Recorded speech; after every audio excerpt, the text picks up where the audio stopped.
Hello friends, welcome to Sunitha kitchens. ఈరోజు మన ఛానల్లో క్రిస్పీగా ఉండే పెసరట్టు ఎలా ఈజీగా తయారు చేసుకోవాలో చూపిస్తాను. కొన్ని టిప్స్ పాటించినట్లయితే పెసరట్టు కూడా పేపర్లా చాలా పల్చగా వస్తుంది. ఇప్పుడైతే తయారీ విధానాన్ని చూద్దాము. ముందుగా ఒక గిన్నె తీసుకొని ఇందులోకి ఒక పెద్ద కప్పు పెసలు వేస్తున్నాను. ఈ పెసలు 200 గ్రాముల వరకు ఉన్నాయండి. చూసారు కదా, ఈ విధంగా ఉన్నటువంటి పెసలు తీసుకోవాలి. పెసరపప్పు కూడా తీసుకోవచ్చు, కానీ పెసరట్టుకి పెసలు తీసుకుంటేనే చాలా టేస్టీగా ఉంటాయన్నమాట. పెసలతో పాటు ఒక 3 టేబుల్ స్పూన్ల దాకా బియ్యం తీసుకున్నాను. ఇప్పుడు వీటిని నీటితో శుభ్రంగా కడగాలి 2-3 సార్లు. ముందుగానే ఈ విధంగా కడగడం వల్ల వీటిలో ఉన్న దుమ్ము అంతా కూడా నీట్గా పోతుంది.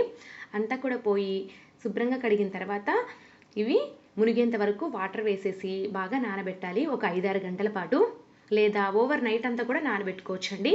నేనైతే నైట్ అంతా కూడా బాగా నానబెట్టాను, అంటే సుమారుగా ఒక 8 గంటల పాటు నానబెట్టాను అనమాట.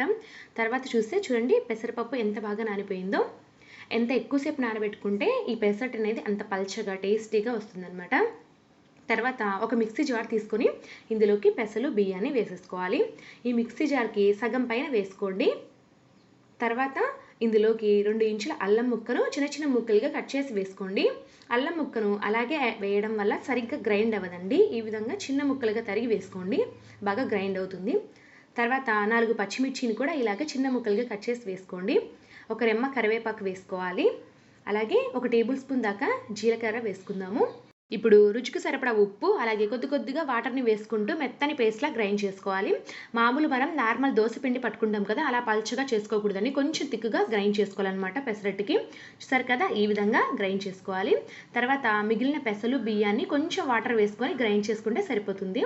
అందులో మరలా ఇక పచ్చిమిర్చి ఇవన్నీ కూడా యాడ్ చేయాల్సిన అవసరం లేదు. చూసారు కదా, కొంచెం వాటర్ వేసి గ్రైండ్ చేసుకోవాలి. ఇప్పుడు మొత్తం పిండిని ఒకసారి బాగా కలుపుకొని సాల్ట్ ఒకసారి సరిపోయిందా లేదా అనేది చెక్ చేసుకోండి. సరిపోకపోతే ఇక్కడే యాడ్ చేసుకోవచ్చు. మీకు ఇష్టమైతే ఈ పిండిని గ్రైండ్ చేసుకునేటప్పుడే కొంచెం కొత్తిమీర, ఉల్లిపాయ వేసి గ్రైండ్ చేసుకోవచ్చు, లేకపోతే ఇలా చేసుకోండి. ఒక గిన్నె తీసుకొని అందులోకి కట్ చేసి పెట్టుకున్నటువంటి ఒక పెద్ద ఉల్లిపాయ, అలాగే కొంచెం కొత్తిమీర వేసుకొని బాగా కలపండి.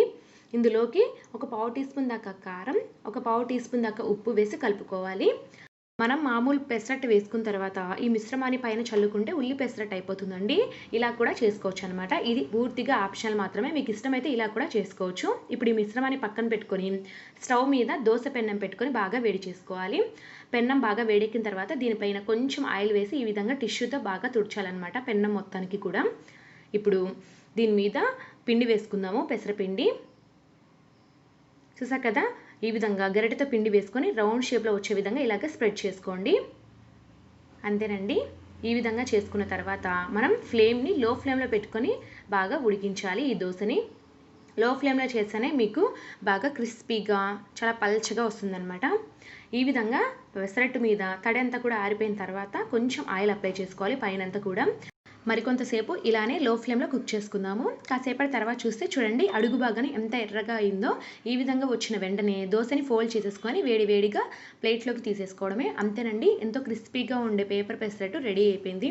దీన్ని మీకు ఇష్టమైతే రెండో వైపు కూడా కాల్చవచ్చు అనమాట. నేనైతే రెండో వైపు కాల్చట్లేదు. చూసారు కదా, పెన్నం మీద కొంచెం ఆయిల్ అనేది ఇలా ఉంది కదా, దీన్ని మరలా టిష్యూతో నీట్గా తుడచాలన్నమాట. ఈ విధంగా చేసుకుంటే దోశ అనేది అయిపోయిన తర్వాత ఈజీగా వస్తుంది.